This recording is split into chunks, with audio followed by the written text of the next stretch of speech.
محمد اکرام اللہ ضلع بکر پنجاب سے پوچھتے ہیں کہ کسی بھی نماز میں امام قرات کر رہا ہو اور وہ بھول جائے تو اسے کس طرح بتایا جائے؟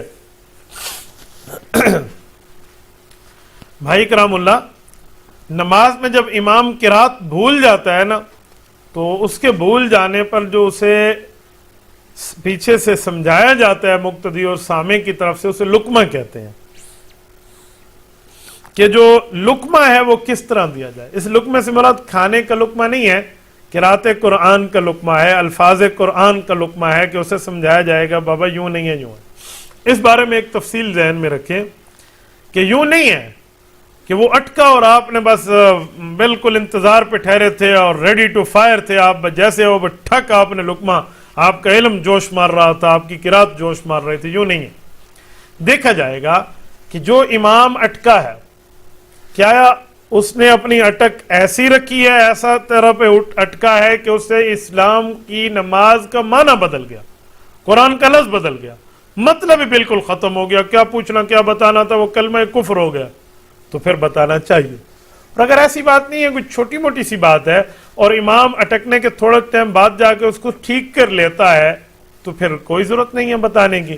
اور اگر امام ٹھیک نہیں کرتا اور غلطی بھی چھوٹی ہے، جب 3 آیات تلاوت کر چکے اب وہ رکوع کر سکتا ہے تو رکوع کرے گا، نماز کی رکعت پوری کر لے گا، تو اس پر اس کو کسی قسم کا اعتراض نہیں ہونا چاہیے۔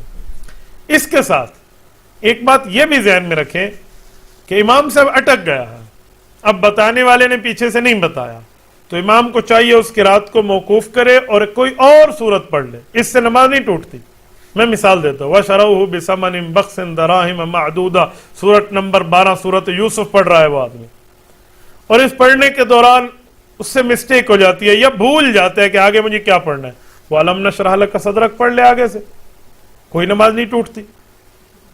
لیکن یہ جو یہاں آج کل ترتیب ہے نا کہ فوراً بتانا اور پتہ نہیں جو بندہ ہے کوئی اور بتائے، تو یہ پاکستانی مسئلہ نہیں ہے، قومی مسئلہ نہیں ہے، یہ بین الاقوامی مسئلہ ہے۔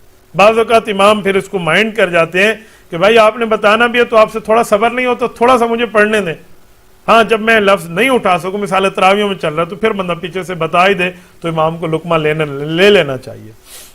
اس پر یہ بات ذہن میں رکھیں کہ کوئی بندہ ہے وہ لقمہ دینا چاہتا ہے لیکن وہ نماز سے باہر ہے، ٹیک لگا کر بیٹھا ہوا ہے اور ادھر سے اس نے لقمہ دیا اور امام نے لے لیا ہے، تو امام کی نماز بھی چلی جائے گی، کیونکہ خارج ہے صلاۃ والے نے لقمہ دیا اور امام صاحب نے لے لیا ہے، تو ایسے بندے کو بھی لقمہ نہیں دینا چاہیے۔ ہاں اگر اس کو لقمہ دینا ہی ہے نا تو یہ نیت کرے، اللہ اکبر کرے، نماز کی اقتداء میں شامل ہو، امام کو بتا دے، بالکل ٹھیک ہے، اس پر کسی قسم کا کوئی اعتراض نہیں ہے۔ یہ بعض لوگ پیچھے ٹیک لگا کر بیٹھے ہوتے ہیں۔ میں اکثر رمضان مبارک میں ایک بات کرتا ہوں کہ 10 رکعت تراویح والوں سے بچو۔ وہ کہتے ہیں وہ کون ہے؟ بھئی یہ ہے، پڑھتے تو 20 ہے لیکن قرات 10 رکعت کی سنتے ہیں۔ امام صاحب 10 رکعت، امام صاحب تو 20 ہی پڑھاتے ہیں، پہلی رکعت میں یہ پیچھے بیٹھے رہیں گے ٹیک لگا کر۔ سناؤ یار کیا حال ہے، خیریت ہے؟ بڑی گرمی تھی آج، بڑا روزہ لگا آج، بڑا حساب کتاب، اچھا اور آپ کے یہاں کیا چل رہا ہے؟ مہنگائی بڑی چل رہی تھی، لاک ڈاؤن کا کیا حال ہے؟ اس طرح کئی معاملات غلط اور ٹھیک ایک دوسرے چلتے رہتے ہیں۔ جب دیکھتے امام صاحب رکوع میں گئے، چل بھائی اللہ اکبر، بیٹھ گئے۔ ان میں سے کسی کو شوق ہے نا تو انہیں نماز کی نیت کر کے امام کے ساتھ شامل ہو جانا چاہیے، اس کے بعد یہ چاہیں تو امام کو لقمہ دیں، بالکل اس طرح لقمہ دینا اور پھر لقمہ لینا جائز ہے۔ تبارك الذي نزل الفرقان على عبده ليكون للعالمين نذيرا